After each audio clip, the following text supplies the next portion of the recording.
کہ یونس علیہ السلام نے مچھلی کے پیٹ میں اپنے رب کو ان الفاظ کے ساتھ پکارا تھا، لا الہ الا انت سبحانک انی کنت من الظالمین۔ اور پھر آپ صلی اللہ علیہ وسلم نے فرمایا کہ جو کوئی شخص اپنے کسی بھی معاملے میں، کسی بھی پریشانی میں اس دعا کے ذریعے اللہ کی طرف متوجہ ہو، اللہ تعالیٰ اس کی دعا کو قبول فرما لیتا ہے۔ اور قرآن میں بھی آ گیا کذالک ننجی المؤمنین، اور کتنا بڑا فتویٰ آیا ہے میرے بھائیوں، سورہ الصافات 143 144، فلولا انہ کان من المسبحین، اگر یونس ہمیں ان الفاظ میں ہماری تسبیح نہ کرتا، للبث فی بطنہ الی یوم یبعثون، تو مچھلی کے پیٹ میں قیامت تک مچھلی کے پیٹ میں رہتا اگر اس طرح نہ ہمیں پکارتا، اس کی قبر مچھلی کا پیٹ بن جاتا۔ یعنی یہ اتنا عطاب، اور وہ دور ہو گیا اس دعا سے، بہت بڑے اسماء اعظم میں سے۔ تو یہ بہترین دعا، بہترین وظیفہ، اسماء اعظم میں سے بہترین چیز، اور سب سے بڑھ کر جو میں نے بات کی کہ بہترین استغفار، اللہ سے توبہ مانگنے کا بہترین طریقہ۔ آپ دیکھیں اللہ تعالیٰ کی کوالٹی کو کس طریقے سے انہوں نے اپنے لیے جو ہے وہ ذریعہ بنایا نجات کا۔ کہتے ہیں نا وہ کسی کی انسٹنکٹ پہ بات کرنا، کسی کی جبلت پہ، انہوں نے اللہ تبارک و تعالیٰ کی ایک خاص کوالٹی تھی جس کے ساتھ انہوں نے اللہ کی طرف دعا، وہ کیا بڑی انٹلیکچوئل دعا، لا الہ الا انت، اے اللہ تیرے سوا کوئی معبود نہیں۔ یہ توحید کو پہلے نمبر پہ لے، انت سبحانک، اے اللہ تو تو پاک ہے، تو تو غلطی کر ہی نہیں سکتا کیونکہ تو تو پاک ہے۔ انی کنت من الظالمین، میں تو انسان ہوں، میں تو غلطی کروں گا۔ اب جب اللہ تعالیٰ کو آپ اس طریقے سے کہیں گے اللہ تیرے کو تو غلطی نہیں ہوتی، میں تو بندہ آنا تو غلطی تو کراں گا، کیا زبردست انداز ہے اللہ کو پکارنے کا۔ اس پہ تو نجات ہی ملنی تھی نا۔ اللہ تعالیٰ کی وہ کوالٹی انہوں نے ذکر کی ہے، اللہ میں تو بندہ ہونا تو غلطی کروں گا نا، تجھ سے تو غلطی نہیں ہونی، تو تو پاک ہے، غلطی تو میں نہیں کرنی ہے نا، تجھ سے تو ہو نہیں سکتی، جب میں کر بیٹھا ہوں تو معاف کر دینا۔ بہترین دعا ہے واللہ، بہترین استغفار ہے۔ اور صحیح بخاری اور مسلم کی متفق علیہ حدیث ہے، جب آپ تشہد میں بیٹھو تو درود شریف کے بعد جو اپنے رب سے چاہو مانگو، اس میں یہ دعا بھی آپ اپنے اوپر لازم کریں۔ یہ اسماء اعظم میں سے اپنی دعاؤں میں اس دعا کو کریں۔ دعا کی قبولیت کے لیے یہ آپ سمجھے اللہ تعالیٰ کی طرف سے کیٹالسٹ، جسے ہم کیمسٹری میں کہتے ہیں کیٹالسٹ، کیمیکل ریاکشن کو تیز کرنے والا، یہ کیٹالسٹ، لا الہ الا انت سبحانک انی کنت من الظالمین۔ دوسرا وظیفہ وہ بھی جامع ترمذی میں انٹرنیشنل نمبر کے مطابق 3524 نمبر حدیث ہے، لیکن ترمذی کا طریق جو ہے وہ ضعیف ہے۔ یہ میں پہلے بتا دوں، امام ترمذی نے ساتھ لکھا ہے یہ روایت کمزور ہے، لیکن ضروری نہیں ہوتی کہ روایت اگر ترمذی میں کمزور ہے تو کہیں اور وہ روایت صحیح نہیں موجود ہے۔ اس کی صحیح سند المستدرک للحاکم میں انٹرنیشنل نمبر کے مطابق 1862 نمبر موجود ہے، اور سنن نسائی الکبریٰ میں 10492 نمبر ہے، اور مشکات میں بھی 2456 نمبر حدیث ہے انٹرنیشنل نمبر کے مطابق۔ تو صحیح سند المستدرک للحاکم اور سنن نسائی الکبریٰ کے اندر موجود ہے،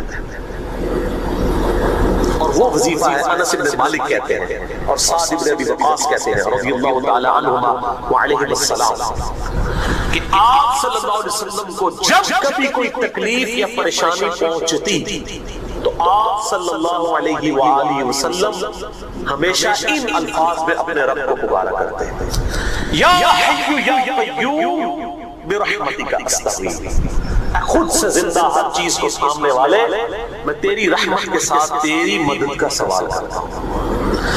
استغیث بولیں گے نا الف کے ساتھ، حمزہ کے ساتھ، تو یہ سنگولر کا صیغہ ہوگا، اور اگر ہم بولیں گے نستغیث نون کے ساتھ تو یہ جمع کا صیغہ بن جائے گا۔ کتنی بہترین دعا ہے، خود سے زندہ ہر چیز کو سامنے والے میں تیری رحمت کے ساتھ تیری مدد کا سوال کرتا ہوں۔ تو یہ بھی اسماء اعظم میں سے ہے۔ بہرحال یہ دوسرا وظیفہ ہو گیا۔ اب تیسرا وظیفہ جو ہے کمال وظیفہ، صحیح بخاری میں انٹرنیشنل نمبر کے مطابق 4563 نمبر۔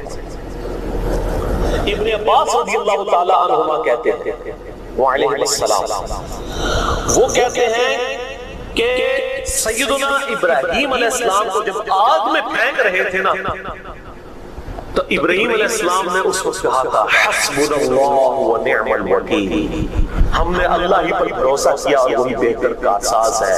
اور تمہارے نبی صلی اللہ علیہ وسلم کو بھی جب مصیبت اور پریشانی آتی تھی وہ بھی پڑھا کرتے تھے حسبنا اللہ و نعم الوکیل، ہم نے اللہ ہی پر بھروسہ کیا اور وہی بہتر کارساز ہے۔ اس کے شعر جو بنا دیا نا نعم المولا و نعم النصیر، ویسے الگ سے آیت ہے، الگ سے آیا ہے، لیکن یہ شعر نہیں بنانا، بس اتنا ہی وظیفہ ہے حسبنا اللہ و نعم الوکیل۔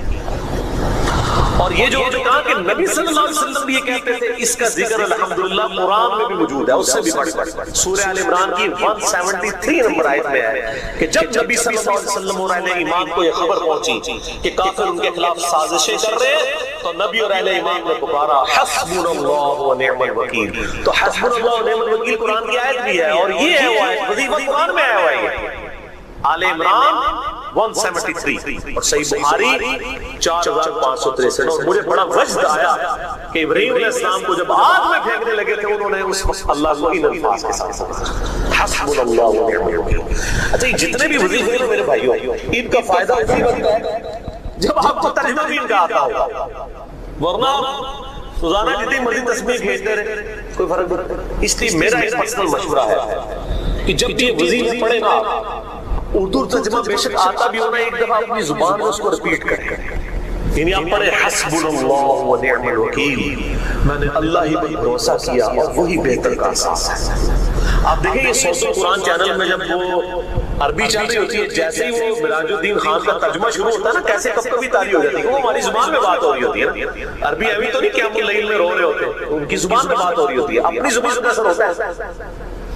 اسی طریقے سے آپ لا الہ الا انت سبحانک انی کنت من الظالمین، یا حسبنا اللہ و نعم الوکیل، یا حی یا قیوم برحمتک استغیث، جو بھی وظیفے پڑھیں نا، ایک دفعہ ان وظیفوں کو جب آپ الگ سے دعا مانگ رہے ہیں اس وقت اس کو آپ اپنی زبان میں بھی کرتے ہیں، اور اس کے لیے کوئی تسبیح نہیں کھینچنے کی ضرورت کہ آپ نے اتنے 100 دفعہ پڑھنا ہے، تسبیح تو ویسے ٹھیک ہے وہ آپ استعمال کر سکتے ہیں، لیکن آپ چلتے پھرتے اٹھتے بیٹھتے ہر وقت جس حالت میں، جو صحیح مسلم میں حدیث ہے کہ یہ جو وظائف ہیں ان کے لیے تو کوئی وضو بھی کیا غسل بھی پروٹوکول نہیں ہے۔ اب عائشہ کہتی ہے نبی صلی اللہ علیہ وسلم حالت جنابت میں بھی اللہ کو یاد کر لیا کرتے ہیں، صحیح مسلم میں حدیث موجود ہے، جنابت والے چکر میں ہر حال میں اللہ کو یاد کرتے ہیں۔ اور جو قرآن میں بھی دعائیں یا اذکار آئی ہیں نا، جب آپ حالت جنابت میں بھی اس کو کریں گے نا تو اس پہ قرآن کا حکم نہیں لگے گا۔ تو جامعہ ترمذی اور ابو داؤد میں جو حدیث ہے کہ حضرت علی کہتے ہیں نبی صلی اللہ علیہ وسلم کو حالت جنابت کے علاوہ کوئی اور حالت قرآن پڑھنے سے مانے نہیں ہوتی تھی، تو اس سے مراد قرآن کی تلاوت ہے۔ اگر قرآن کی دعائیں جیسے ہیں بسم اللہ الرحمن الرحیم، یہ تو قرآن ہے، سبحان اللہ بھی تو قرآن ہے، الحمدللہ بھی، یہ اذکار جو ہے نا جب آپ اذکار کی نیت سے پڑھو گے بھی قرآن کی شمار ہوں گے، ذکر شمار ہوں گے، اور اس کے لیے نہ وضو پروٹوکول ہے اور نہ غسل کا ہونا ضروری ہے، ہر حال میں اللہ کو یاد کریں۔ پہلی حدیث صحیح بخاری اور صحیح مسلم دونوں میں موجود ہے۔ صحیح مسلم میں ذرا تفصیل کے ساتھ ہے، اللہ کے محبوب صلی اللہ علیہ وآلہ وسلم نے فرمایا کہ تم میں سے جو شخص اذان کی آواز سنے تو جو مؤذن کہتا ہے وہ انہی کلمات کو ریپیٹ کرے اور پھر اس کے بعد مجھ پر ایک دفعہ درود شریف پڑھے۔ جو ایک دفعہ درود شریف پڑھے گا اللہ تعالیٰ اس پر 10 دفعہ درود بھیجے گا، یعنی 10 رحمتیں نازل فرمائے گا۔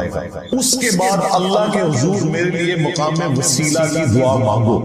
وسیلہ جنت میں ایک مقام ہے جو اس کائنات میں ایک شخص کو ملے گا، اور میں اللہ سے امید کرتا ہوں وہ ایک شخص میں ہوں، نبی علیہ السلام نے فرمایا۔ اور پھر آپ علیہ السلام نے ہمارے لیے خوشخبری فرمائی کہ جو یہ عمل کرے گا قیامت والے دن میری شفاعت اس کے لیے حلال ہو جائے گی انشاءاللہ تعالی، اللہم اجعلنا منہم۔ تو شفاعت رسول صلی اللہ علیہ وآلہ وسلم حاصل کرنے کا وظیفہ اذان کا جواب دینا ہے، یعنی اذان کی کلمات ریپیٹ کرنے، اس میں حی علی الصلاۃ حی علی الفلاح پر آپ لا حول ولا قوت الا باللہ پڑھیں، یہ بھی جواب ہے، اور یہی کلمات ریپیٹ بھی کر سکتے ہیں۔ باقی جو مؤذن کہہ رہے ہیں وہ آپ کہیں، اس کے بعد ایک دفعہ درود شریف، پھر الوسیلہ والی دعا۔ مسلم شریف میں وہ دعا نہیں آئی، لیکن بخاری میں وہ دعا بھی آئی ہے، اللہم رب هذه الدعوة التامة التامة والصلاة القائمة آت محمدا الوسيلة والفضيلة وابعث مقاما محمودا الذي وعدته وارزقنا شفاعته يوم القیامہ. یہ بیچ میں خود سے ایڈ کر دیا ہوا ہے، وعدتا تک ہے. اس کے بعد انک لا تخلف المیعاد، یہ بخاری میں موجود نہیں لیکن ایک سنن کبری البیہقی میں صحیح سند کے ساتھ موجود ہے. انک لا تخلف المیعاد وہ پڑھ لیں بہتر ہے، وعدتا تک پڑھ لیں تب بھی دعا مکمل ہے.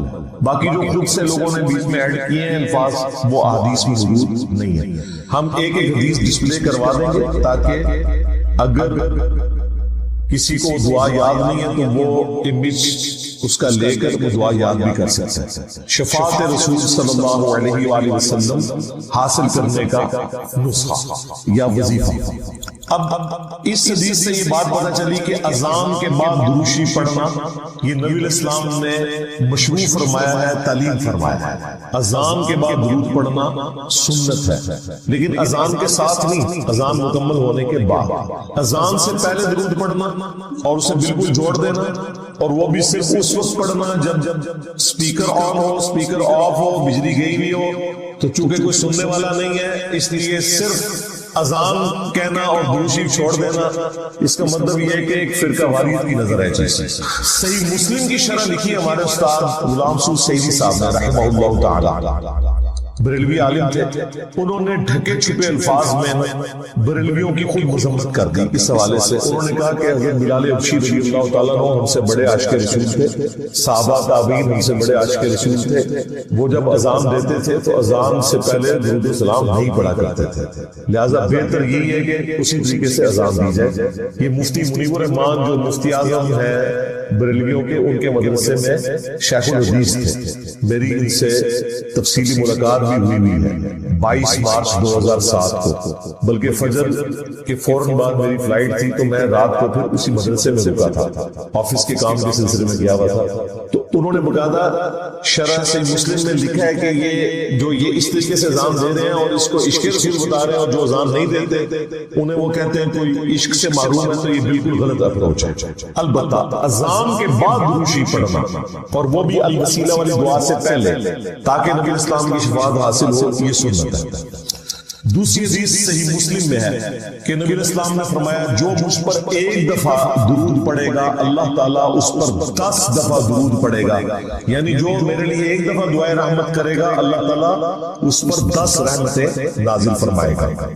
تیسری حدیث سنن نسائی میں حضرت جبرائیل علیہ السلام رسول اللہ کی خدمت میں حاضر ہوئے اور کہا کہ آپ کا رب آپ سے فرماتا ہے کہ کیا آپ اس بات پر راضی نہیں ہیں کہ آپ کا جو بھی امتی آپ پر ایک دفعہ درود بھیجے اللہ تعالیٰ اس پر 10 دفعہ رحمت نازل فرمائے گا، اور جو ایک دفعہ سلام بھیجے گا اللہ تعالیٰ اس پر 10 دفعہ سلامتی نازل فرمائے گا.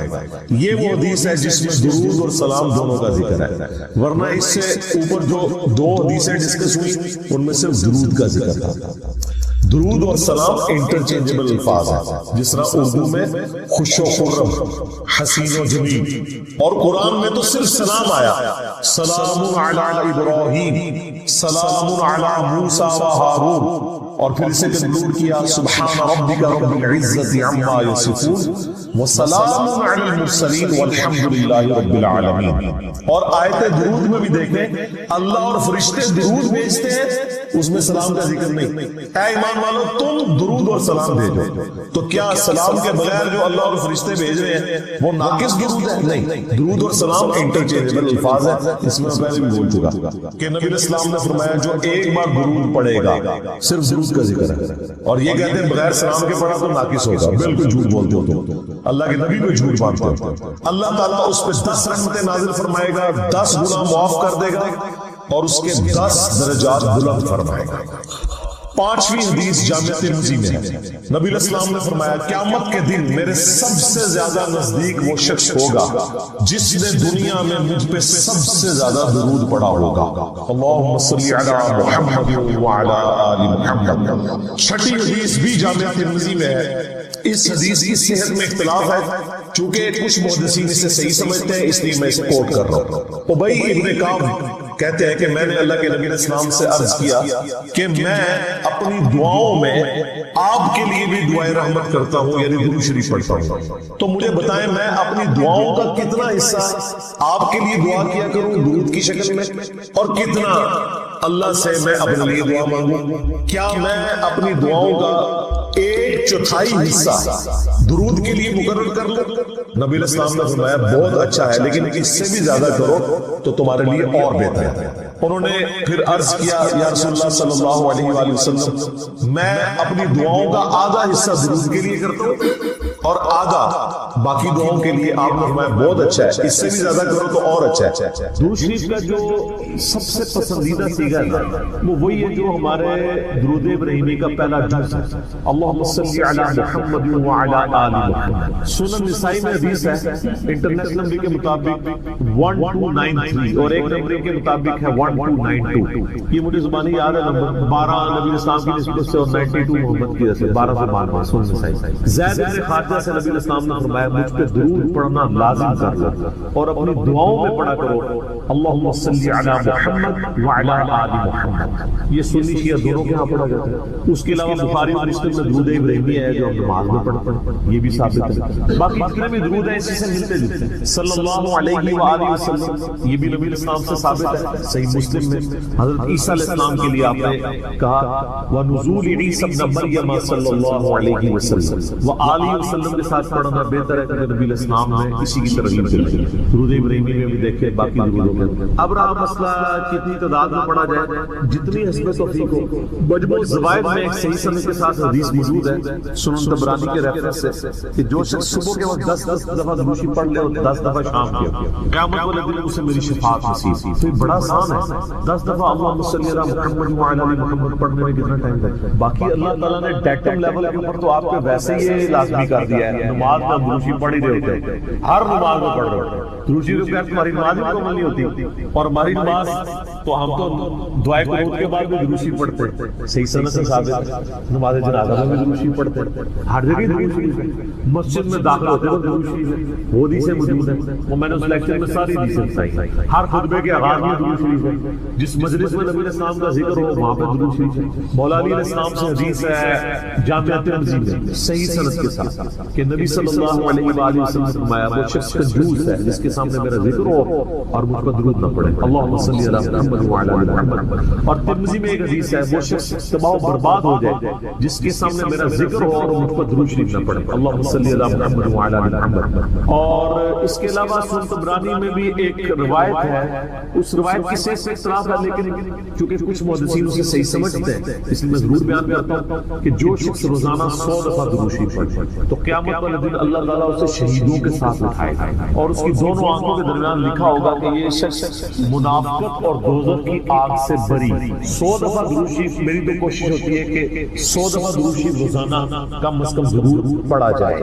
اگر تو روزانہ نہیں پڑھ سکتا 10 دفعہ تو پڑھ لے، اور نبی الاسلام کے آپ اکثر وظائف دیکھیں گے وہ 100 دفعہ ہی، اکثر وظائف جو زیادہ تعلیم کیے گئے، جیسے بخاری مسلم میں حدیث ہے کہ جو شخص 100 دفعہ پڑھ لے سبحان اللہ وبحمدہ تو اس کے سارے گناہ معاف کر دیے جائیں گے چاہے سمندر کی جھاگ کے برابر ہو۔ اور جو شخص صبح و شام 100 دفعہ یہی پڑھے تو قیامت دن اس سے بڑھ کے کوئی عمل نہیں لے کے آ سکتا سوائے اس کے کہ جو اس سے زیادہ وہ کلمات پڑھ لے 100 کا۔ پھر بخاری میں 70 دفعہ استغفار کا ذکر ہے، پھر تسبیح فاطمہ بھی جو ہے 100 دفعہ ہے، 33 دفعہ سبحان اللہ، 33 دفعہ الحمدللہ، 34 دفعہ اللہ اکبر، یا 33 دفعہ اللہ اکبر، اور 100 کا عدد پورا کرنے کے لیے بخاری مسلم میں آتا ہے لا الہ الا اللہ وحدہ لا شریک لہ لہ الملک ولہ الحمد وہو علی کل شیء قدیر۔ تو یہ سارے 100 والے زیادہ تو آپ جتنا مرضی پڑھیں۔ جامعہ ترمذی میں حدیث ہے قیامت والے دن میرے سب سے زیادہ نزدیک وہ شخص ہوگا جس نے دنیا میں مجھ پہ سب سے زیادہ درود شریف پڑھا ہوگا، اللہم صلی علی محمد وعلی آل محمد۔ تو سب جتنا گڑ ڈالیں گے اتنا میٹھا ہوگا، درود شریف جتنا پڑھیں اتنا ہی کام۔ نبی علیہ السلام کے قرب کا ذریعہ، لیکن صرف درود شریف پہ زور ہو، نبی علیہ السلام کی تعلیمات پہ زور نہ ہو تو یہ غلط ہے۔ درود شریف کے لیے باوضو ہونا بھی شرط نہیں ہے، یہ اللہ کا ذکر ہے اور ایسا ذکر ہے جس کے لیے کوئی پروٹوکول نہیں۔ وضو پروٹوکول ہوتا ہے نماز پڑھنا، عام اذکار کے لیے کوئی وضو پروٹوکول نہیں، ویسے آپ نے رکھنے وہ ضرور کریں، لیکن ادروائز ان اذکار کا پروٹوکول اس حوالے سے نہیں ہوتا۔ تو میری خواہش یہ ہے کہ آپ روزانہ کم از کم 100 دفعہ ضرور درود شریف پڑھیں، اگر نہیں پڑھ سکتے تو صبح فجر کے بعد 10 دفعہ اور 10 دفعہ مغرب کے بعد صبح شام 10 دفعہ پڑھ لیں تاکہ شفاعت رسول صلی اللہ علیہ وآلہ وسلم حاصل ہو۔ پھر مسلم شریف میں حدیث ہے، بخاری میں بھی کچھ حصہ ہے کہ جو اذان کا جواب دے، یعنی وہی مؤذن والے کلمات ریپیٹ کرے، اس کے بعد مجھ پہ درود شریف پڑھے اور الوسیلہ والی دعا مانگے تو میری شفاعت اس کے لیے اعلان ہو جائے گی۔ وہاں بھی درود شریف ہے۔ صحیح مسلم میں حدیث ہے جو ایک دفعہ درود شریف پڑھے گا اللہ تعالیٰ اس پہ 10 رحمتیں نازل فرمائے گا۔ سنن نسائی میں حدیث ہے جو ایک دفعہ درود شریف پڑھے گا اللہ تعالیٰ اس پہ 10 رحمتیں نازل فرمائے گا، اس کے 10 درجات بلند کر دے گا، اسے 10 نیکیاں عطا فرمائے گا، اس کے 10 گناہ معاف کر دے گا۔ اتنی بڑی فضیلت ہے سر، اتنی بڑی فضیلت مجھے بتائیں کس عمل کی ہوگی؟ نفلی عبادات میں افضل ترین عبادت درود شریف۔ اچھا یہ درود شریف اللہ کی عبادت ہے کیونکہ آپ رجوع اللہ کرتے ہیں، اللہم صلی علی محمد وعلی آل محمد۔ یہ جو جمعے کے دن کے وظائف ہیں وہ آپ یعنی غروب آفتاب جمعرات میں اس سے لے کے جمعے کی مغرب تک کر سکتا، یہ نہیں ہوتا کہ جمعے کے دن کوئی کرتا، تو جمعے والے دن درود شریف پڑھنے کی فضیلت ہے۔ ابو داؤد کے اندر اور ترمذی کے اندر، سنن نسائی میں، ابن ماجہ میں حدیث ہے کہ نبی صلی اللہ علیہ وآلہ وسلم نے فرمایا کہ جمعے کا دن تمام دنوں کا سردار ہے۔ اسی دن آدم علیہ السلام پیدا ہوئے، اس دن وہ فوت ہوئے، اسی دن پہلا سور پھونکا جائے گا، دوسرا سور پھونکا جائے گا، قیامت قائم ہوگی۔ تم جمعے والے دن مجھ پہ کثرت سے درود پڑھو، تمہارا درود مجھ پر پیش کیا جائے گا۔ تو صحابہ کرام نے جرأت کر کے پوچھا یا رسول اللہ جب آپ مر جائیں گے اور آپ کی ہڈیاں مٹی میں مل جائیں گی؟ سر یہ صحابہ کے الفاظ، جب تک تو 95 سی تھی مدینہ شریف، ورنہ آج کا سوال کر سکتا ہے صحابہ پر اللہ کی کروڑوں رحمتیں ہوں، سوال کیے تو نتیجے پتہ چلے۔ تو نبی علیہ السلام نے فرمایا کہ ان اللہ حرم علی الارض ان تأکل اجساد الانبیاء، بے شک اللہ نے مٹی پہ حرام کر دیا کہ نبیوں کے جسموں کو کھائے، تو نبیوں کے جسم سلامت ہے کم ہو، ان کو درود شریف پیش۔ جمعے والے دن درود شریف کی خاص فضیلت ہے، جمعے والے دن ضرور 100 بار پڑھ لیا۔ نبی علیہ السلام کی بارگاہ میں درود شریف پیش ہو رہا ہے، وہ سنن نسائی میں حدیث ہے نا، زمین پہ کچھ فرشتے سیاحت کرتے ہیں، میرے امتیوں کا سلام مجھ تک پہنچاتے ہیں، اور میں نے دیکھا ہے کہ یہ حقیقت بات ہے۔ مسلمانوں کے جتنے مکاتب فکر ہیں ان میں سے 2 مکاتب فکر میں نے درود شریف کا بہت اہتمام دیا، نبی علیہ السلام کا مبارک ذکر کرتے ہیں۔ پہلے نمبر پہ شیعہ حضرات کہ وہ درود شریف کا بہت اہتمام، اور دوسرے نمبر پہ اہل حدیث کے۔ آپ عرب میں چلے جائیں، آپ وہاں پہ عربی خطبے سنے ہوں گے جمعوں کے، سر اگر ایک جملے میں 3 دفعہ آ رہا ہے نا تو وہ قال نبی صلی اللہ علیہ وآلہ وسلم پورا پڑھیں۔ یہاں ہمارے لوگ بیان کرتے پوری تقریر، میرے حضور گئے، حضور آئے، حضور نے کیا، دوسری ایک دفعہ نہیں پڑھتے کیونکہ ٹرینڈ میں نہیں، تو یہ ٹرینڈ سیٹ کرنا چاہیے۔ اور یہ بھی آپ کا کام ہے جب کسی علماء سے آپ یہ سنیں کہ وہ بغیر درود شریف کے نبی صلی اللہ علیہ وآلہ وسلم کا ذکر کر رہا ہے تو آپ اسے بتائیں کہ یار چلو 4 دفعہ نام لیا ہے، 1 دفعہ تو درود شریف ساتھ پڑھتے ہیں۔ اور لیکن میں آپ کو بتاؤں بزرگوں کے جب نام لیں گے نا کبھی بغیر رحمت اللہ لے کے نہیں لیں گے۔ آپ یہ دیکھیں کہ کبھی کوئی کہہ دے کہ شیخ عبد القادر جیلانی نے فرمایا، ہمیشہ کہیں گے رحمت اللہ علیہ، تو پھر سر ہم کیوں نہ کہیں کہ آپ بابوں کو نبی علیہ السلام سے اوپر سمجھتے ہیں، بغیر رحمت اللہ علیہ کا کبھی بھی یہ ذکر نہیں کریں گے اپنے بابوں کا، لیکن نبی صلی اللہ علیہ وآلہ وسلم کا ذکر کرتے ہیں۔ تو درود شریف کا اہتمام کرنا چاہیے، نبی صلی اللہ علیہ وآلہ وسلم نے اس کی ترغیب دلائی ہے۔ یہاں پہ میں ایک مسئلہ عرض کر دوں، جو درود شریف کے دشمن ہے نا، اہل بیت کے دشمن، وہ اکثر اس چیز کو اٹھاتے ہیں، وہ کہتے ہیں جی یہ جو درود شریف میں ذکر ہے نا اللہم صلی علی محمد وعلی آل محمد، معاملات آسان ہو جاتے ہیں، وَيَرْزُقُ مِنْ حَيْثُ لَا يَحْتَسِبُ، اور اسے وہاں سے رزق دیتا ہے جہاں سے اسے گمان بھی نہیں۔ رزق میں صرف دنیاوی جو ہم مال دولت اس کو ایک رزق ملتا ہے، یہ رزق یہ ایک رزق کا بالکل چھوٹا سا ٹوٹا ہے، اس سے بڑا رزق اللہ تعالیٰ ہمیں دے رہا ہے جس کی طرف ہماری توجہ نہیں ہے، اور وہ رزق ہے ہماری صحت۔ ایک شخص کے پاس کروڑوں روپے ہے لیکن اس کے گردے پھیر ہو چکے تو کس کام کا؟ ایک بندے کے پاس اربوں روپے ہے لیکن اسے معدے کا السر ہے، وہ چاٹ نہیں کھا سکتا، وہ گول گپے نہیں کھا سکتا، وہ بریانی نہیں کھا سکتا، چاہے اس کی جتنے مرضی ہوٹل ہو۔ تو دنیاوی بال و دولت کا آ جانا صرف یہ رزق میں سے، میں نے کہا یہ بالکل چھوٹا سا جز ہے، اس کو انسان یوٹیلائز کرے، یہ بہت بڑی بات ہے۔ دنیاوی صحت جو اللہ نے انسان کو زندگی میں دی ہے، لوگ کہتے ہیں اللہ نے مجھے کیا دیا؟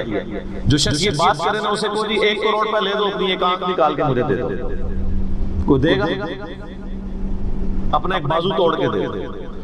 تو آپ ذرا 1 کروڑ ساروں کے اوپر لگانا شروع کریں اربوں کے، تو آپ خود ہیں۔ اور یہ تو میں صرف سمجھانے کے لیے کہہ رہا ہوں، یہ تو آپ گن بھی نہیں سکتے۔ قرآن پاک میں اللہ تعالیٰ فرمایا نا کہ اللہ کی نعمتیں اتنی زیادہ ہیں کہ تم انہیں شمار کرنا چاہو تو شمار بھی نہیں کر سکتے۔ تو وہاں سے اللہ تمہیں رزق دے گا، تمہیں گمان بھی نہیں۔ اب رزق کے لیے ضروری نہیں کہ آپ کے مال و دولت اور آپ کے ایسٹس بڑھ جائیں، یہ بھی اللہ تعالیٰ کا بہت بڑا رزق ہے کہ آپ کے پاس جو تھوڑے بہت ایسٹس ہیں وہ سلامت ہیں۔ کسی ایک میڈیکل کیس کسی گھر کے اندر 1 کروڑ پرتی بندے کو بھی لا کے زیرو پہ کھڑا کر سکتا ہے۔ آپ کی زندگی میں کئی ایسے کیسز ہوئے ہوں گے جدادیں تک بک جاتی۔ وہ مجھے واسف علی واسف صاحب کی بات یاد آ گئی، وہ کہتے ہیں میں وہ مسجد میں بیٹھا ہوا تھا تو ایک بندے کو میں نے دیکھا کہ وہ دعا مانگ رہا ہے کہ یا اللہ 25 سال پہلے جو میں نے دعا تجھ سے کی تھی وہ واپس لے لے۔ میں یہ دعا کہتے ہیں وہ فارغ ہوا تو میں نے اس سے کیا ہوا؟ اس نے کہا 25 سال پہلے میں نے اللہ سے رو رو کے ایک بیٹا مانگا تھا، میری بیٹی ہی تھی صرف، اور وہ بیٹا میرے گاٹے فٹ ہو گیا، یعنی وہ نشے میں مبتلا ہو گیا، سارا گھر کا مال اس نے بیچ دیا، مجھے کنگال کر دیا۔ تو میں اللہ سے کہہ رہا ہوں یا اللہ یہ اولاد واپس ہی لے لے۔ تو یہ بھی تو ہو سکتا ہے۔ سورہ توبہ میں آتا ہے، اللہ تعالیٰ فرماتا ہے اپنے جو فاسق و فاجر لوگوں کے بارے میں کہ اللہ تعالیٰ چاہتا ہے کہ ان کی اولاد کو ہی ان کے لیے عذاب بنا، اولاد بھی عذاب بن سکتا۔ اس لیے میں دعا کیا سکھائی گئی ہے؟ ربنا هب لنا من ازواجنا وذرياتنا قرۃ اعین واجعلنا للمتقین اماما۔ اے اللہ ہماری بیویوں اور ہماری اولاد میں آنکھوں کی ٹھنڈک بنا اور ہمیں پرہیزگاروں کا امام بنا، ہماری آنے والی نسلیں پرہیزگار ہوں، ورنہ یہ تو مصیبت بھی گلے پڑ سکتی ہے۔ تو ایک میڈیکل کیس آپ کو کہاں سے کہاں لے کے جا سکتے، ایک بچے کا نافرمان ہونا آپ کو کہاں سے کہاں لے کے جا سکتے، اور اس سے بڑی ناکامی تو آخرت کی ناکامی ہے۔ ایسا بچہ بھی ہو سکتا ہے کہ جو آپ کی دنیا تو برباد نہ کرے لیکن آخرت برباد کر دے، اس کی وجہ سے آپ گناہوں میں مبتلا ہو جائیں۔ تو یہ بھی رزق کی ایک فارم ہے۔ رزق صرف یہ نہیں کہ آپ کے لیے مال پانی کھل جائے، بلکہ مال سبسسٹنس لیول پر بھی موجود ہے، لیکن آپ کو کوئی ایسی تکلیف نہیں آ رہی کہ جس کی وجہ سے آپ کا مال نہیں نکل رہا۔ ورنہ ایک بندہ 10 لاکھ روپے مہینے کا کماتا ہے اور 9 لاکھ روپے اس کا نکل جاتا ہے، کیا فرق پڑا اس نے کون سا ایسٹ بنا دیا؟ اور جو اذیت سے گزار رہا ہے بولا اس کو تو کوئی سوچ بھی نہیں سکتا، ذہنی ٹینشن۔ صحیح بخاری مسلم میں حدیث ہے، نبی اسلام فرمایا ہمیشہ اپنے سے نچلے لوگوں کو دیکھو تو تمہیں یوں اللہ تعالیٰ کی نعمتوں پر صبر نصیب ہوگا اور قناعت نصیب ہو جائے گی، اوپر نہ دیکھو۔ اور پھر بخاری مسلم میں یہ حدیث ہے کہ ابن آدم کے پاس اگر سونے کی 2 وادیاں تو وہ خواہش کرے گا تیسری وادی بھی مجھے مل جائے، اس کا پیٹ صرف قبر کی مٹی تھی۔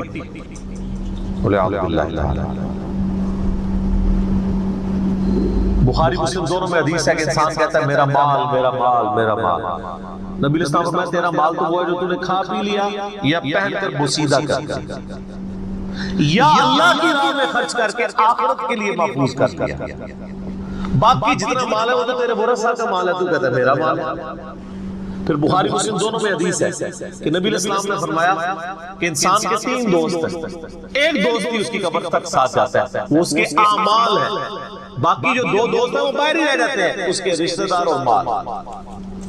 اب مال ساتھ ہے، مال بھی آپ ساتھ لے کے جا سکتے ہیں، لیکن وہ مال جو آپ نے پہلے اپنی زندگی میں اپنی مرضی سے اللہ کی راہ میں خرچ کرتے ہیں وہ اللہ کے ڈیوائن بینک میں جمع ہے۔ وہ قرآن پاک میں سورۃ البقرہ میں ہے 700 گنا تک کہ اللہ تعالیٰ کر کے لوٹائے گا، بلکہ یہاں تک فرمایا کہ یہ اللہ تعالیٰ کو تم قرض دے اور اللہ تعالیٰ اس قرض کو لوٹائے گا۔ دیکھیں کتنا قدردان ہے کہ دیتا اللہ ہے، اور جب اسی کے دیے ہوئے میں سے آپ اسی کی راہ میں خرچ کرتے ہیں تو وہ کہتا ہے کہ یہ تم نے مجھے قرض دیا ہے، اللہ کہتا ہے میں تمہارا مقروض ہوں تمہیں لوٹاؤں گا۔ یہ ہے اللہ تعالیٰ کی قدر۔ جامع ترمذی میں حدیث ہے، مسند امام احمد میں موجود ہے کہ نبی علیہ السلام فرمایا کہ جب بھی کوئی شخص دعا کرتا ہے وہ خالی نہیں جاتا، یا تو اس دعا کے عوض جو تم نے مانگا وہ اللہ تمہیں عطا کر دیتا ہے، یا اس سے بہتر یعنی اس کی برکت سے اللہ تعالیٰ بہتر نعم بدل دیتا ہے، تمہاری کوئی تکلیف ٹال دیتا ہے، یا پھر اس دعا کو سنبھال کے رکھتا ہے قیامت کے دن کے لیے، اور اس دعا کے ایکویلنٹ تمہیں اجر عطا فرماتا ہے۔ تو دعا تو بہت ضروری ہے، اللہ کی طرف رجوع لانا ہے۔ ٹاپک اور طرف چلا جائے گا، فی الوقت اس کی طرف آپ کنسنٹریٹ کریں کہ اللہ تعالیٰ ہمارا کہ تمہیں وہاں سے رزق ملے گا، تمہیں گمان بھی نہیں ہوگا۔ وَمَن يَتَوَكَّلْ عَلَى اللَّهِ، اور جو کوئی اللہ پر توکل کرے فَهُوَ حَسْبُهُ، تو اللہ اس کے لیے کافی ہے۔ إِنَّ اللَّهَ بَالِغُ أَمْرِهِ، اللہ تعالیٰ تو اپنا کام پورا کر کے رہتا ہے، لیکن قَدْ جَعَلَ اللَّهُ لِكُلِّ شَيْءٍ قَدْرًا، اللہ نے ہر معاملے کے لیے ایک اندازہ مقرر کر رکھا ہے۔ اسی کو ہم کہتے ہیں کہ اللہ کے ہاں دیر ہے اندھیر نہیں ہے، لیکن یہ دیر بھی ہم صرف سمجھانے کے لیے کہتے ہیں، وہ دیر نہیں ہے، وہ اللہ کا رول یہی ہے کہ اللہ تعالیٰ نے کسی معاملے کو کس لیول کے اوپر جا کے ایڈریس کرتا ہے۔ عمر اور رزق میں برکت کے لیے کوئی وظیفہ بتا دو۔ اس میں نے بتا دیا نا، صحیح بخاری مسلم دونوں میں حدیث ہے، نبی صلی اللہ علیہ وآلہ وسلم نے فرمایا جو شخص یہ چاہے کہ اس کے رزق میں برکت کر دی جائے، عمر دراز کر دی جائے، تو اپنے رشتہ داروں کے ساتھ اس میں سلوک کرے، لیکن یہ بھی تقدیر میں لکھا ہوا ہوگا کہ وہ کرے گا تو یہ ہو جائے گا، تو اسی کو توفیق ملے گی نا۔ تو اللہ تعالیٰ اس کی عمر میں برکت سے یہ نہیں ہے کہ ایک بندہ 60 سال کا تو اب 100 سال سے مرے، کئی 100 سال کی زندگی پاتے ہیں اور کام جوانی کا بھی نہیں کر کے مرتے ہیں، اور بعض لوگ 50 سال میں اتنا کام، امام شافعی کی عمر 55 سال سے صرف جب فوت ہوئے، چلو شافعی کو چھوڑ دیں، اس سے پہلے آ جائے عمر بن عبدالعزیز 38 سال کی عمر میں فوت ہوئے،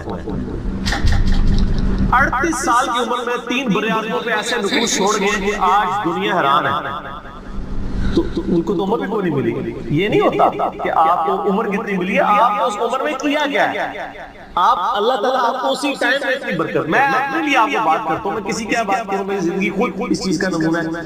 آج جب لوگ یہ نہیں کہتے ہیں یار اس نے اتنے ویڈیوز چڑھا دی ہیں، کتنے بیٹھ کے ریکارڈ کرانا رہنا، حالانکہ ہفتے میں ایک ریکارڈ ہوتی ہے، روزانہ ہوتی بھی نہیں، لیکن کنسسٹنسی کے ساتھ، اللہ کی مدد کے ساتھ آپ اگر یہ کام لے کے چلتے رہیں تو slow and steady wins the race. تو آج چیزیں آپ دیکھ لیں، ہزاروں کی تعداد میں آپ کے سامنے، اور یہ حالات اللہ تعالیٰ فیوریبل کرتا ہے۔ میں یقین کریں، میں اپنے بھائیوں کو کہتا ہوں، میں جب بھی درس، ابھی آج کا درس میں نے کرنا تھا نا، وہ ہندو کا جواب دینا تھا، تو میں نے پورے ہفتے سے دعائیں شروع کی تھی، اللہ زندگی دے دے، حالات فیوریبل ہو جائے، ٹرانسفارمر بھی نہ اڑے، ہمارا جنریٹر بھی چلتا رہے، سارے معاملات چلتے رہے، اور فرار میں بھی ٹائم پہ آ جائے، ٹھیک ہو گیا، کالر مائک بھی چل جائے، کیمرے کی بھی بیٹری چارج ہو، ساری چیزیں یہ میں جو چیز میرے پیروں میں کر کے یا اللہ تو نے کروانی ہے، میں تو کچھ بھی نہیں۔ اپنے پورے ریسورسز مینج کر کے بھی اللہ پہ نظر ہوتی ہے۔ حالانکہ میرے دوستوں کو پتا ہے میں کتنا وہم ہوں، میرے آفس میں بھی نا جب سب سے مشکل کوئی ٹاسک میرے والے کیا جاتا ہے، اور وہ ہمارے باس کہتے ہیں یار اس کو دیکھ تم بھول جاؤ، وہ کام کر کے آپ کو بتائے گا، تو کیوں میں وہ جس کام میں ہاتھ ڈالتا ہوں تو میں دنیاوی اعتبار سے ہر چیز اس کے حوالے سے مینج کرتا ہوں، لیکن ساتھ مسبب الاسباب پہ نظر ہوتی ہے کہ یار یہ جو کچھ میں کر رہا ہوں نا، یہ تو میں اسباب کر رہا ہوں نا، میرے ساتھ کوئی بھی پرابلم ہو سکتی ہے، کسی کے ساتھ ٹائم اس کے اوپر فیملی کے اوپر کوئی ایسا ایشو آ سکتا ہے کہ درس کینسل کرنا پڑ جائے، ہو سکتا ہے۔ جس نے ایک بار اچانک جو ہے وہ ہمارا درس کینسل ہو گیا تھا، عثمان بھائی کی والدہ بہت ہو گئی تھی، ہمیں اپنا درس کینسل کرنا پڑا، ایگزیکٹ اسی دن ہی ہو گیا اس طرح سے، تو وہ حالانکہ میرا درس پورا تیار، مسئلہ 41 اس دن ریکارڈ ہونا تھا، کیونکہ کئی سال پہلے کی بات ہے، کس سال کی بات ہے، 5 سال پہلے، تو اپنا ہر چیز مینج کی تھی، لیکن اینڈ ٹائم پہ وہ مسئلہ کھڑا ہو گیا۔ میرے اپنے بھی کئی کلوز ریلیٹیو فوت ہوئے، لیکن اللہ کا شکر ہے اتوار مطلب وہ درس سے 1-2 دن آگے پیچھے ہی ہوئے، تو اللہ تعالیٰ نے انہیں معاملات کو سیٹل کر دیا۔ یہ ساری چیزیں سر فیوریبل ہونا، تو یہ وہ سوال کی طرف ہوں کہ رشتہ داروں سے اس میں سلوک کریں، اللہ تعالیٰ رزق میں اضافہ کرے گا، عمر میں اضافہ کر دے گا، یعنی برکت ڈالے گا، تھوڑی چیز بھی کفایت کر دے گی۔ ابو داؤد میں ایک حدیث ہے، ایک صحابی کہتے ہیں میری ماں بہت ہوگی، فرمایا اپنی خالہ کے ساتھ اس میں سلوک کریں، تو یہ رزق کے بڑھنے کا ذکر ہے. باقی دعا تو ایک ہی ہے, اللہم ربنا آتنا فی الدنیا حسنہ وفی الآخرۃ حسنۃ وقنا عذاب النار. یہ دنیا کے ہر کام کے لیے دعا ہے, رزق کی برکت کے لیے, اولاد کے لیے, اولاد کے اچھے مستقبل کے لیے, لڑائی جھگڑا ختم کرنے, دنیا کی ہر چیز اس میں داخل ہے. کیوں؟ ربنا آتنا فی الدنیا حسنہ, دنیا میں ہر چیز حسنہ عطا کرتے ہیں, اور آخرت کی ہر چیز داخل ہے. وفی الآخرۃ حسنہ, آخرت میں قبر بھی شامل ہے, میدان حشر بھی, میدان عدل بھی. یہ وقنا عذاب القبر, وقنا عذاب الحشر یہ کہنے کی ضرورت نہیں ہے. بخاری مسلم حدیث ہے جو مر گیا اس کی قیامت قائم ہوگی, وہ آخرت میں داخل ہو. اس میں سب کچھ ہے. اس میں ایک صحیح مسلم کی حدیث میں بتا دیتا ہوں. ایک صحابی تھے, بیماری کی وجہ سے اتنے کمزور ہو گئے, چڑیا کی طرح ان کا جسم ہو گیا. یہ آپ کو دعا والے چیپٹر میں مشکات میں دوسری جلد میں بھی یہ حدیث مل گئی, صحیح مسلم کی. نبی صلی اللہ علیہ وسلم کی عادت کے لیے آئے, آپ نے حالت دیکھی, آپ نے فرمایا تو اللہ سے کیا مانگتا ہے؟ آپ پتہ چل گیا کہ مسئلہ کوئی گمبھیر ہے. کیا یا رسول اللہ, میں اللہ سے ایک ہی دعا کرتا ہوں کہ یا اللہ جو تو نے مجھے آخرت میں عذاب دینا ہے وہ دنیا میں نعوذ باللہ من ذالک, اللہم اجرنا من النار. نبی صلی اللہ علیہ وسلم نے سبحان اللہ, اللہ پاک ہے غلطیوں سے, اس کا مطلب یہ ہوتا ہے کہ انسانی غلطیاں کرتا ہے, اور تو اللہ سے یہ چیز مانگ رہا ہے, اور تیرے اندر ہمت ہے کہ تو آخرت کیا دنیا کا بھی اللہ کا عذاب برداشت کر سکے, اور تجھے تو چاہیے تھا تو دعا کرتا اللہم ربنا آتنا فی الدنیا حسنہ وفی الآخرۃ حسنہ وقنا عذاب النار. تو دنیا اور آخرت, یہ فنیٹک وہ صوفیہ والے کنسیپٹ نہیں. ٹھیک ہے, دنیا میں گگڑے بن کے رہو اور اس طریقے سے جوئے میں ڈلی رہے اور کپڑے بھی اتارے رکھو اور پہنچے ہوئے حضور, یہ پتہ لگا کتنے پہنچے رہے. تو وہ صحابہ کہتے ہیں جب انہوں نے یہ دعا کی نا تو چند ہی دنوں میں وہ اس طرح صحیح ہو گیا جیسے مردہ زندہ ہو جاتا ہے اس دعا کرنے کی. دنیا کی ہر جو بندہ پیپروں میں پاس ہونا یہ دعا کرے, لیکن صرف دعا کرنے کی کوشش بھی کرے گا, کوشش کے بعد دعا, دونوں چیزیں پہلے. کوئی شخص اپنے اوپر خود تقدیر غالب کروا دینا پھر دعا کچھ نہیں کرتی ہے. یعنی ایک بندہ کہے کہ میں بسم اللہ پڑھ کے ساکٹ میں 2 منٹ ڈال, نہیں, وہ آپ نے اپنے اوپر تقدیر خود غالب کرا رہا ہے. آپ کہہ نہیں میں بسم اللہ الذی لا یضر دعا پڑھ لوں اور جا کے میں جناب کوبرا سانس کے آگے ہاتھ ایسے کر دوں تو سر وٹ لے گا, سب چھڑے گا نہیں, کیونکہ آپ نے خود اپنے اوپر تقدیر غالب کروائی نا. جب آپ اپنے اوپر خود تقدیر غالب کرواتے ہیں, آپ بسم اللہ الذی لا یضر پڑھ کے یہ تو نہیں کہ اسٹیئرنگ سے ہاتھ اٹھا لیں اور آگے بند کر لیں تو جا کے ٹھوکیں گے سیدھے. جب کوئی شخص خود تقدیر غالب کرواتا ہے پھر دعا کچھ نہیں کرتی. دعا ہے تدبیر کے ساتھ, کیونکہ اس سے دنیا کا نظام نہیں چل سکتا تھا. تو یہ دعاؤں کا یہ ہوگا کہ جو ناگہان, اسی لیے آپ دیکھیں حدیث کے الفاظ کیا ہے کہ ناگہانی آفت, خود لائی ہوئی آفت نہیں, ناگہانی آفت. آپ جا کے سانس کے بالکل میں جا کے ہاتھ کو سیڑ دیں اور آپ کے میں نے پڑھا اعوذ بکلمات اللہ التامات من شر ما خلق, کچھ بھی نہیں ہونا, کیونکہ آپ اس دعا کی خود وائلیشن کرتی ہیں. ناگہانی آفت چلے گی اس سے, ٹھیک ہوگا. اور جو آپ اپنے اوپر خود طاری کریں گے وہ نہیں ٹلے, وہ اس طریقے سے نہیں ٹلے. اس لیے یہ دعائیں وغیرہ پڑھے, اس کے بعد تدبیر بھی کیا گیا. ویسے ہم باقی معاملات میں کرتے ہیں, کسی شخص نے صرف دعا پڑھ کے اپنا پیٹ نہیں بھرا, نہ پیاس بجھائی ہے, ہمیشہ کھانا بھی کھاتے ہیں پانی بھی پیتے ہیں, وہ کہتے ہیں اسباب کے ساتھ. ٹھیک ہو گیا. وما من دابۃ فی الارض, اور زمین پہ چلنے پھرنے والی کوئی بھی مخلوق ایسی نہیں ہے, الا علی اللہ رزقها, مگر یہ کہ اس کا رزق اللہ کے ذمہ کرم ہوگا. ہمیں تو چند ایک مخلوقات نظر آ رہی ہیں نا جن کا رزق آپ دیکھ رہے ہیں. ابھی اگر آپ کو ویل مچھلی کا رزق بتایا جائے جو پیسیفک میں اور اٹلانٹک میں آج بھی ہزاروں کی تعداد کے اندر ہے, ایک چھوٹی ویل مچھلی بھی ایک وقت کا 500 کلو گوشت کھا جاتی ہے, 500 کلو. اور جو بڑی ویل مچھلی ہے وہ تو آپ چھوڑ دیں, 30 ہاتھیوں کے برابر بھی ویل مچھلی ہے, اتنی بڑی بڑی ویل مچھلی ہے. 30 ہاتھی 30 ان کے برابر ایک ویل مچھلی, اس کا رزق بھی اللہ تعالیٰ پورا کرتا ہے. آپ کو تو بس چڑیاں نظر آ جاتی ہیں زیادہ, تو کسی کے دماغ میں آ سکتا ہے کہ یار چڑیوں کا رزق اللہ پورا کر رہا ہے, تو زیادہ اتنا ہی دماغ میں رزق آتا ہے. آپ ذرا ان جانوروں کے بارے میں سوچیں, اتنے بڑے بڑے جانور سمندر, خشکی میں تو اتنے بڑے جانور ہی نہیں ہیں جتنے پانیوں کے اندر موجود ہیں, اور ان تمام کے رزق کی ذمہ داری اللہ تعالیٰ نے لی ہوئی ہے. لیکن یہ رزق کی ذمہ داری ہے کوشش کے ساتھ جڑی ہوئی ہے. یہ نہ سمجھیں کہ بیل مچھلی کے منہ میں آگے اللہ تعالیٰ کو چیز ڈال دیتا ہے, نہیں, کوشش کرنی پڑتی ہے. انسان کو بھی کوشش کرنی پڑتی ہے. اللہ نے دنیا کو اسباب کے ساتھ جوڑا, کوشش کرو گے رزق ملے گا. پوٹینشلی رزق اللہ تعالیٰ نے قیامت تک کے لیے اس پلانٹ ارتھ پہ رکھ دیا. دیکھیں آج سے آلموسٹ 200 سال پہلے تک تو کسی کو پتہ ہی نہیں تھا کہ زمین میں انرجی کا اتنا بڑا خزانہ موجود ہے تیل کی شکل میں. 1853 میں وہ پہلا کنواں پنسلوینیا میں امریکن اسٹیٹ کے اندر دریافت ہوا تھا, کرنل ایڈون نے کیا تھا. اتنی ماشاءاللہ موٹی داڑھی تھی, ایک کرسچن سے رہتے. اور عرب ملکوں میں وہ تو 20ویں صدی کے اندر تیل نکلا ہے, 1960 کے قریب جا کے یہ تیل نکلا ہے عرب ملکوں میں. اب میرا سوال یہ ہے کہ 1300 سال تک سارے بزرگان دین آج عمرے کے لیے جاتے رہے, جو نیچے نگاہ مارتے تھے تو ساتوں زمینیں کراس, اور اوپر عرش پہ آئے نگاہ پہنچتی تھی. کسی بزرگ کو تیل نہیں نظر آیا عرب کی سرزمین میں. ایسے بزرگوں سے جان چھڑا سکتے تھے, اتنے تو گئے نہیں ہو گئے, مکے مدینے تو گئے سر نا, وہ تو لنگے رہے نا, کسی کو تیل نظر آیا. دنیا کو اللہ نے مقدر ایسا رکھا, اور یہ بھی اب مزید کوئی 50-60 سال کا تیل رہ گیا. پھر آنے والی دنیا ذکر کرے گی کہ انسانیت نے 250-300 سال ایسے دیکھے ہیں کہ اللہ نے ان کو ایک ایسا خزانہ دیا تھا کہ جس کو یوز کر کے ٹرینیں چلتی تھیں, ہوائی جہاز اڑتے تھے, اور وہ زمین سے تیل نکلا. بعد کے لوگوں کے لیے تو ابھی پرابلم ہے ظاہر ہے, اس لیے تو اب بیٹریوں کی طرف, سولر کی طرف شفٹ ہو رہے ہیں. لیکن بہرحال سولر ہو یا بیٹریاں ہوں, وہ تیل کا تو مقابلہ نہیں کر سکتے.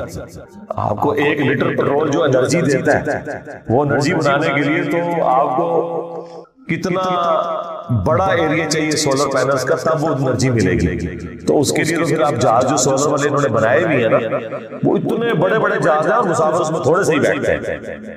یہ جو بوئنگ 747 یا ایئر بس 380 جو 500 مسافروں کو لے کے جا رہی ہے, اس کی انرجی اگر آپ کو سولر پینل سے کرنی پڑ جائے تو اس جیسے 50 جہاز بنائے تو تب جا کے اس میں اتنے بندے بیٹھیں گے.